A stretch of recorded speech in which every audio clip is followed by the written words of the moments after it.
this channel where we spread love and positive vibes. And I want to start the video by thanking our new subscribers, our returning subscribers. We value you. We appreciate you so much, and we thank you for always tuning in to this channel. We don't take it for granted, guys. We appreciate you so much. Today I want us to talk about something we all love. In Africa, we say the way to a man's heart is the stomach. The way to a man's heart is the stomach. So today I want us to talk about food. And we already know that the Jamaican food has been rated the second best food in the whole world. Jamaicans do not just prepare food. They take their time to cook great food and delicious food. And today we are going to look at where did the Jamaican food originate from? Where did it come from? So that is what the video is all about. And I want to start by saying Jamaican food is not just food, like I had said earlier, and it is so dear to them because it reminds them of their history. It reminds them of a dish that was creatively prepared in a very creative way, and a beautiful dish that came from pain and struggle. I think I'm going to explain that later. And therefore, Jamaican food is not just food. It is about their history. It's about their pain. It's about their struggle. And every time they eat this food, it reminds them of their history. And that is why, irrespective of where the Jamaicans will go, they will prepare their food if the ingredients are available. And even if the ingredients are not available, they always keep desiring to actually eat their food back at home in Jamaica. And that explains why most of the Jamaicans, even when they go to the diaspora, they will always go back to Jamaica because there is a force pulling them to their land. There is a history that they want to experience in terms of food in their land. So that explains why Jamaicans love their land. And today, I want us to look at the main dishes prepared in Jamaica, and not just in Jamaica. Actually, it is the Caribbean island. Let us start by Ackee. So we will be talking about the dish and where it originated from. Ackee is actually a fruit, and it was brought to Jamaica by the slaves that came from West Africa, specifically Ghana. We know the history of the Jamaicans. We know that the first people to arrive in Jamaica were the Taino people, and then the Taino people were joined by the Spanish people. And later, the Spanish people started getting people from West Africa to come to Jamaica as slaves. And these people are the ones that later became the Maroons, and they started resisting the Spanish rule and running away from slavery, and they formed the Maroon. And this Ackee came with these slaves as they came from West Africa to Jamaica. So Ackee is actually a dish originating from Ghana in West Africa. Ackee is actually Jamaican's national dish. We have seen that Jamaicans have several dishes, and I'm going to mention them, and there are some that I'm not going to mention, so the Jamaicans in the house can actually tell us more about the foods that are eaten in Jamaica.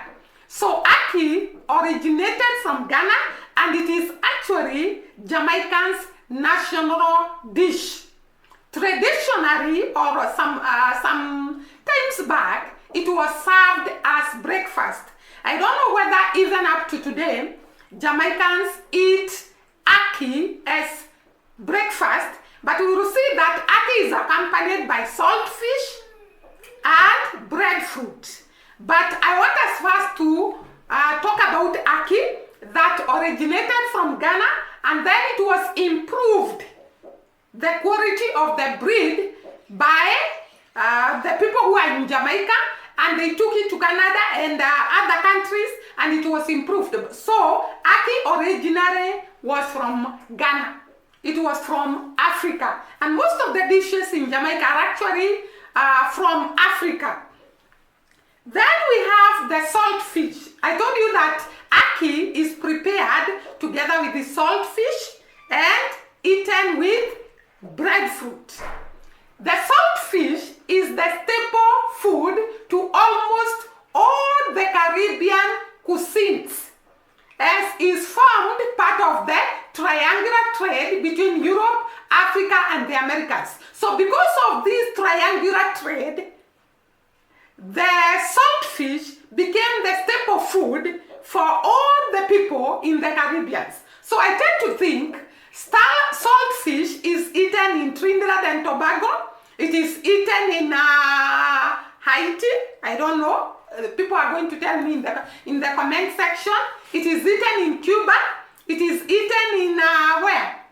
In St. Vincent, Grenada, Dominica. So you're going to tell us whether this is so. But according to this, it is said that the saltfish is actually the staple food of almost all the Caribbean cuisines. Because it formed the triangular trade between Europe, Africa, and the Americas. And therefore, it becomes the staple food. And we are calling it salt fish. Where did this salt come from? Because, by the way, the time I heard about ackee and saltfish, I was wondering whether this fruit called ackee is prepared together with fish and then they add salt. But I have come to an understanding that the salt fish came from long time ago history. And it is said that the fish that was being eaten in Jamaica was not originally from Jamaica. It was coming from Canada, and it was also coming from other parts of the European nations. Actually, it is said that it was coming from Northern Europe and Eastern Canada. And therefore, it had to be transported from Eastern Canada and from Northern Europe to Jamaica, because I'm going to tell you why. This was food for the slaves, and I'm going to explain it. So, Jamaica could not produce the cod fish because of the warm waters. And therefore, this fish was being transported from Eastern Canada and Northern Europe. And of course, if this fish is coming from such a long distance, it is bound to go bad. It is bound to get spoiled. And therefore, it could be salted, added salt. The salting of the fish was a way of preserving it, and this meant that it could withstand the journey and last longer, so that it can reach the destination when it is still okay, when it is still fresh, when it is good for human consumption. And that is why it was being salted, and that is where the word saltfish came from. Maybe you didn't know, you know now. So, because of the salting to preserve the fish so that it can be transported the long distance from Europe to Jamaica, from Canada to Jamaica, the word saltfish came from there. The West Indian slave owners, because we know that the people that came to Jamaica, the Spanish, they started using the people from West Africa as slaves to cultivate, or rather to work in the sugar plantations. And therefore these slaves needed food. They had to eat so that they can be able to work. And therefore the West Indian slave owners, relied heavily on imported cod, salted fish. They could rely very heavily on this fish that was being imported from Europe, from Canada, and it was being salted. So they relied heavily on imported salted cod fish and ackee. Remember that we have said ackee was coming from Ghana, and then cod fish was coming from Eastern Canada and Northern Europe. And therefore they relied heavily on this salted fish and ackee from Ghana. And therefore, these were actually cheap way of feeding the slaves because the fish was cheap and the ackee was also cheap. So they relied heavily on these meals to feed the slaves. So they could prepare the ackee and the salted cod fish as a cheap source of protein and nourishment for the slaves working in sugar plantations, and this became the main dish for the slaves. The ackee and saltfish is traditionally served with breadfruit. So they could serve it with breadfruit, and this breadfruit was exported from New Guinea. So they had these, what are they called, ingredients readily available. The fish was coming from Eastern Canada and Northern Europe, where the ackee was coming from Ghana, and then we had the breadfruit that was coming from New Guinea. And this is the food that was being served the slaves that had been imported or that had been taken from West Africa. These slaves, they got used to eating this food, and it became the staple food among the Jamaicans, because remember that later the slave and the maroons became the current Jamaicans. And therefore this food, because of long time eating it, it became the staple food among Jamaicans.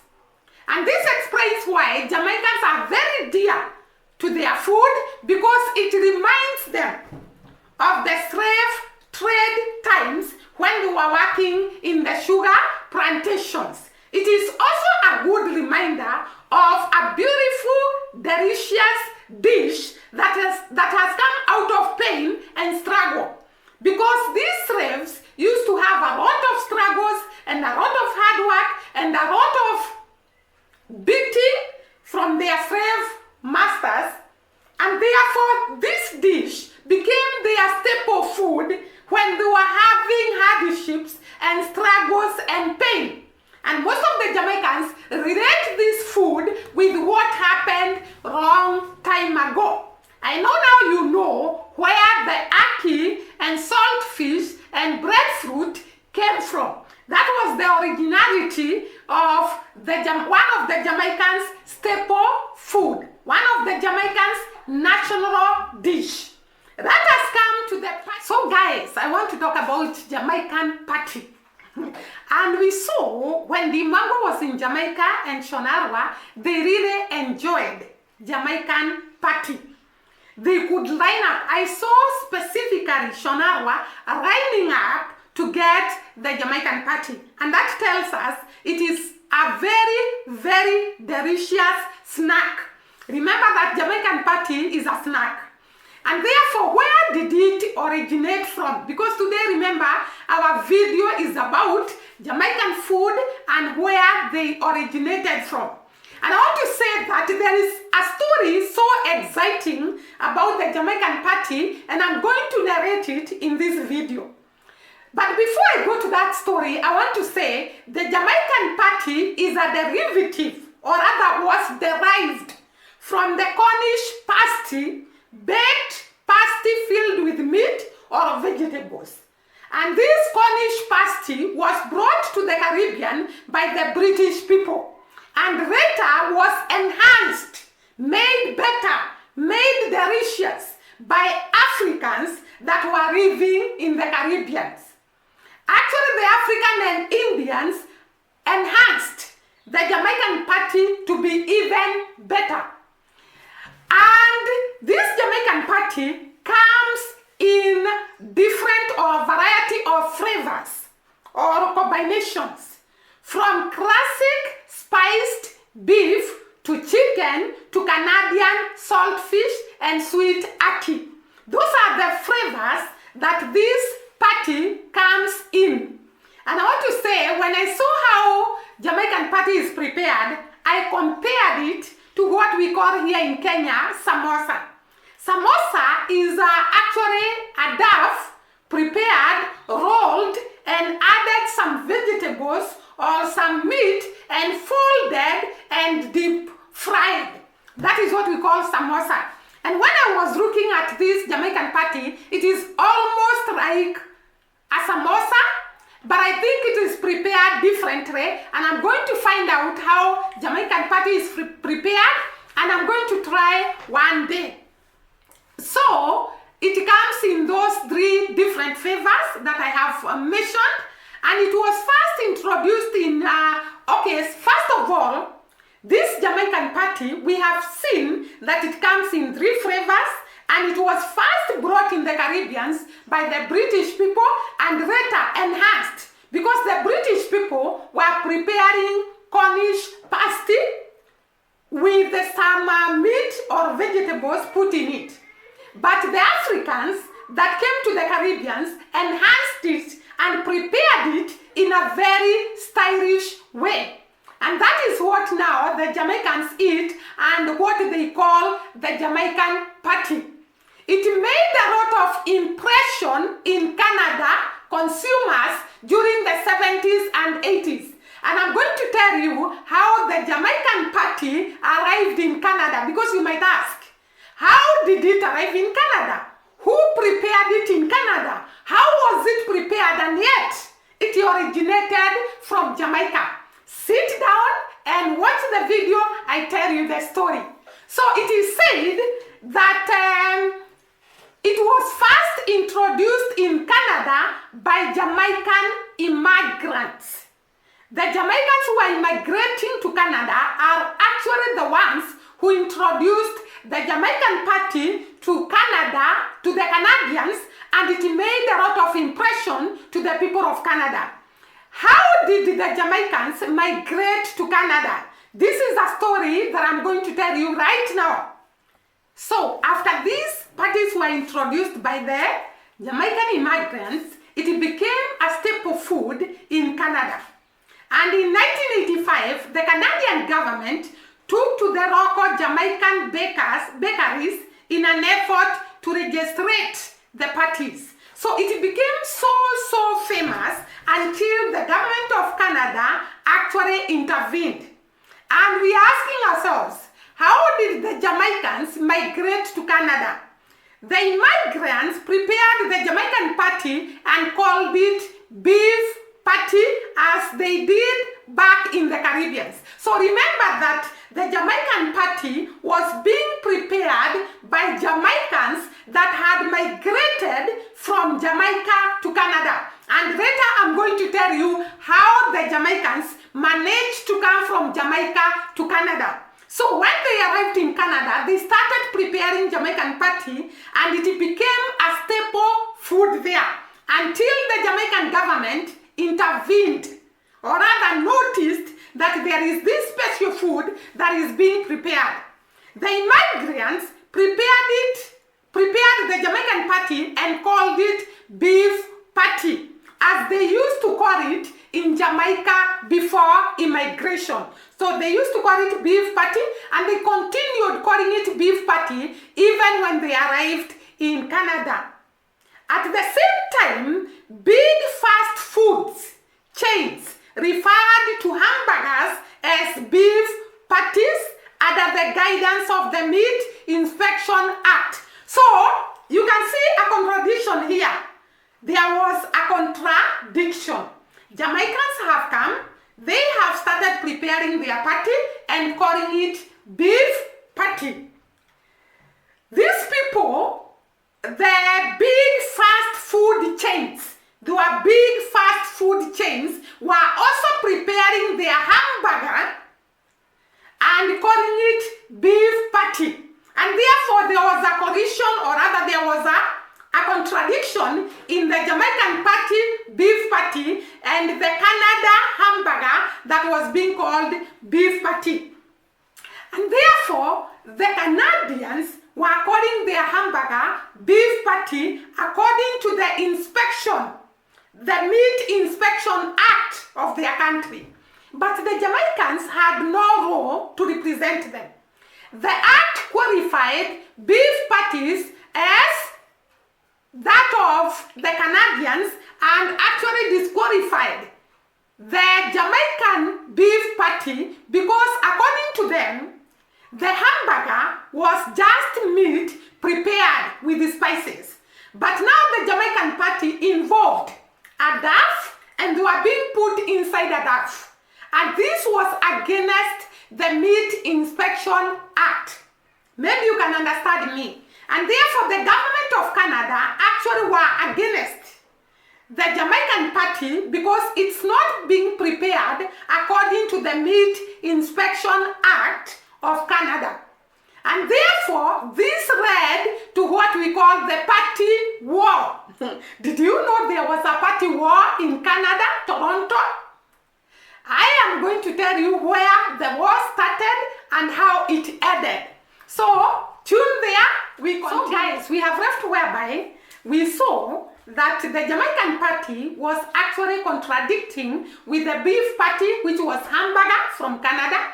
And therefore, the Jamaican patty was said to contradict, or rather, to be against the Meat Inspection Act that was defining the hamburger as the beef spiced and prepared, while the Jamaican patty was actually involved putting the duff, and it was against the Meat Inspection Act in Canada. So where will this head to? That led to what we call the patty war. But before I go to the patty war, there was something else that was going on. From the 60s and 70s, many immigrants migrated to Canada from Jamaica. Remember we said the Jamaican patty started to be prepared by the Jamaicans that had migrated from Jamaica to Canada. And now the number of Jamaicans migrating, or Caribbeans migrating to Canada, increased. Why did it increase? The immigrants increased because before there was a law or an amendment. Before then there was no amendment, but before this increase in the immigration, it was said that for you to qualify to migrate from the Caribbeans to Canada, you must be a white. So therefore, the color was a very great determinant for you to migrate to Canada. But this policy was amended.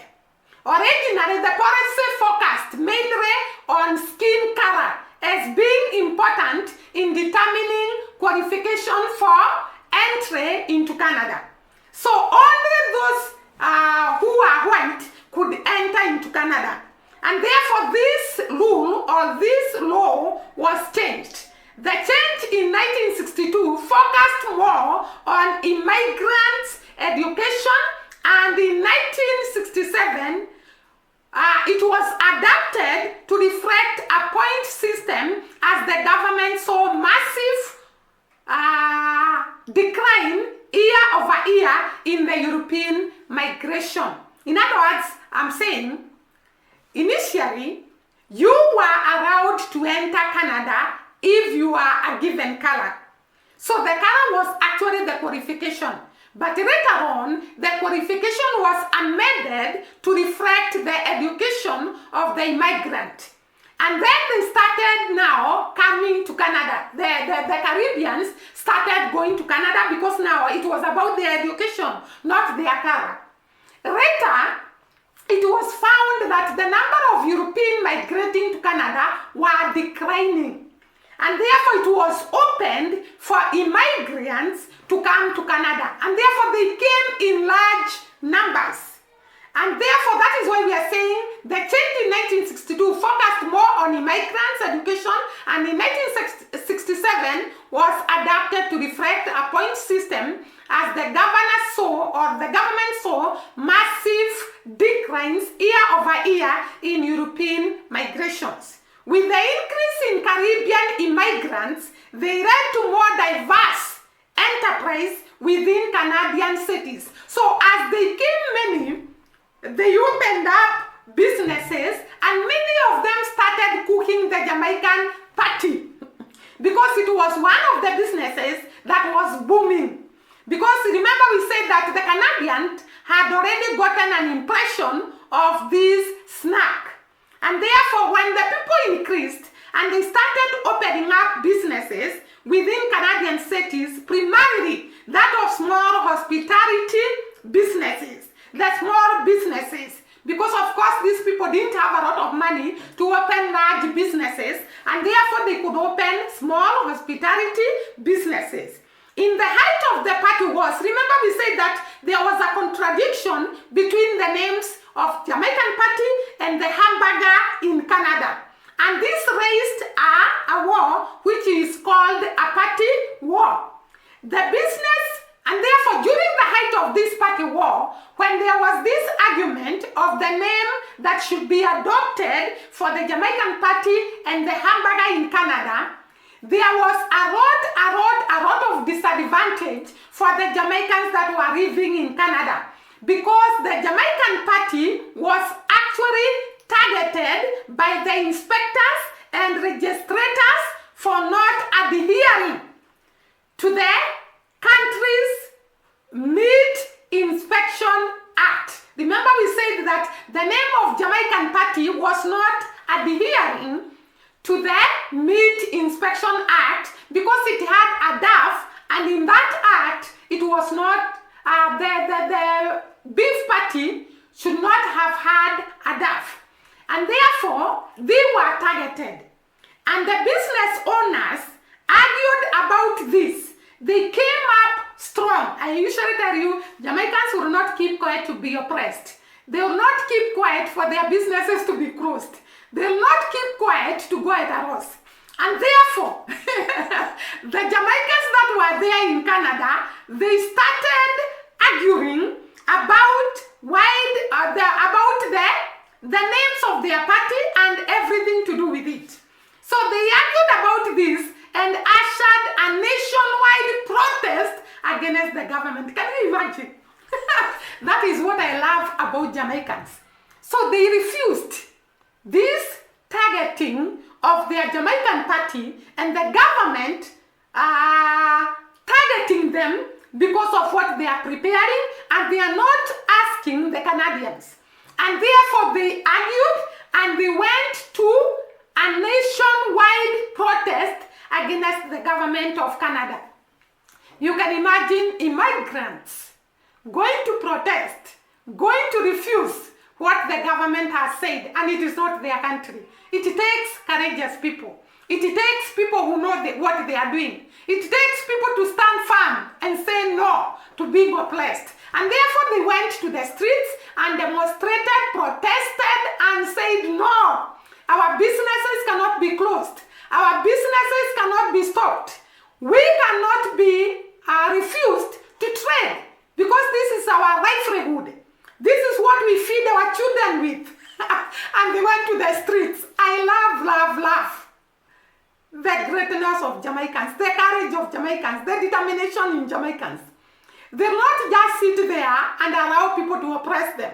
So they went to the streets. And when the government of Canada saw this, they called them in a table so that they can discuss and come up with solutions. Oh no, before then, sorry for that, before then, the government, on seeing the Jamaicans on the streets, they even tightened their rules and regulations.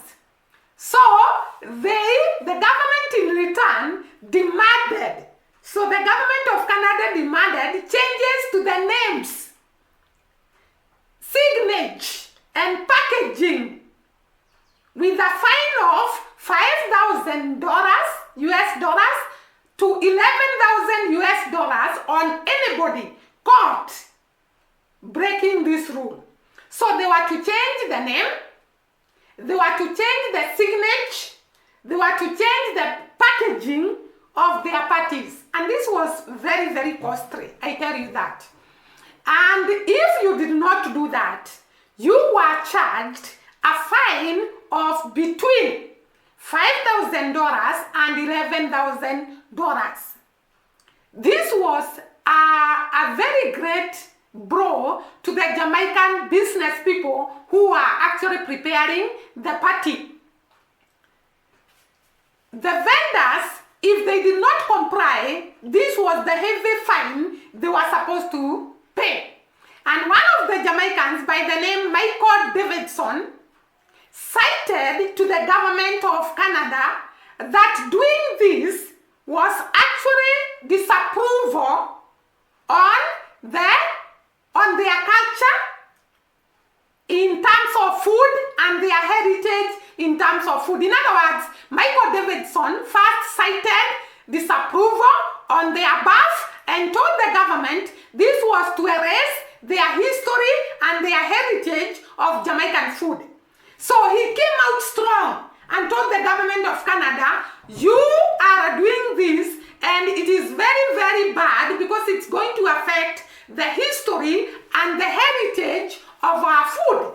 Because this means we don't cook, we don't prepare the Jamaican party. And this means we don't remember our history because I've told you the Jamaican food is about history and heritage. And therefore, the Canadian government told him, come with people, some other business people, we sit down. So Davidson, leading a team of his fellow party vendors, went to speak with politicians in February 1985 in order to resolve the issues. Because I told you that Davidson completely refused and disapproved the above packaging, changing the names and signage. And therefore, he told the Canadian government, this is going against our history and our heritage of food.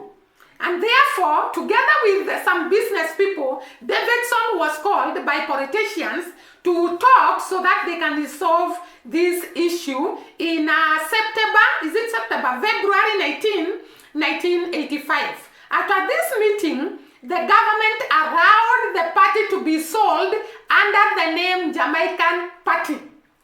This was a great breakthrough to the business vendors from Jamaica. They were allowed to sell the party under the name Jamaican Party. And this is where the name came from. And therefore they started selling their party as Jamaican Party. This was a great breakthrough, like I have said, to the Jamaican people living in Canada.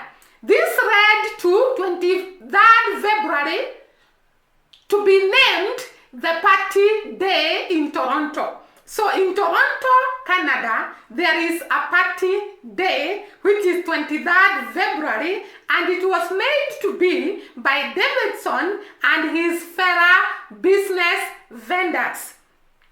So they called February 23rd as the Party Day, because this is the day they were allowed to sell their party with the name Jamaican Party.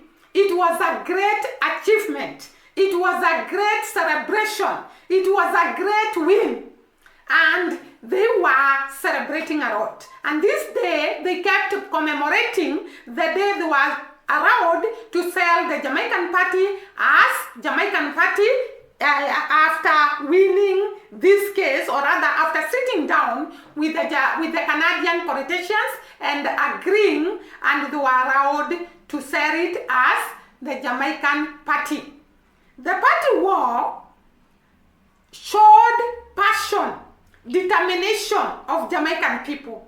It showed that resilience, determination, and passion can make you win, even in the midst of so many odds. Because Jamaicans were in the midst of strangers, they were not in their country, and the of their determination, because of their passion, because of their persistence, because of their resilience and hard work. And even up to today, we have the party day, February 23rd.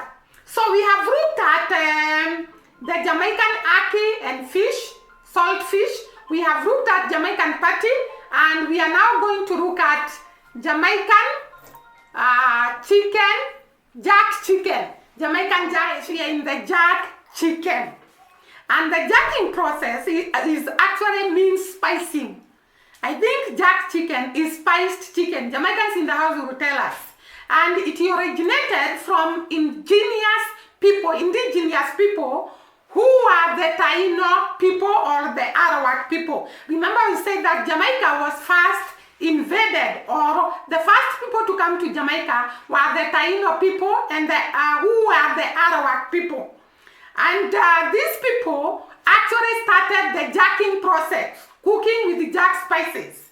And it was carried forward by the descendants of the 17th century Jamaican Maroons. So the Jamaican Maroons got this way of jacking or spicing food, and they got it and passed it to the current people. Remember we said the Maroon people are the people that came from West Africa and became slaves, and therefore learned from their slave masters, and they became the Maroon people. So they borrowed this way of spicing the food from the Taino people or the Arawak people.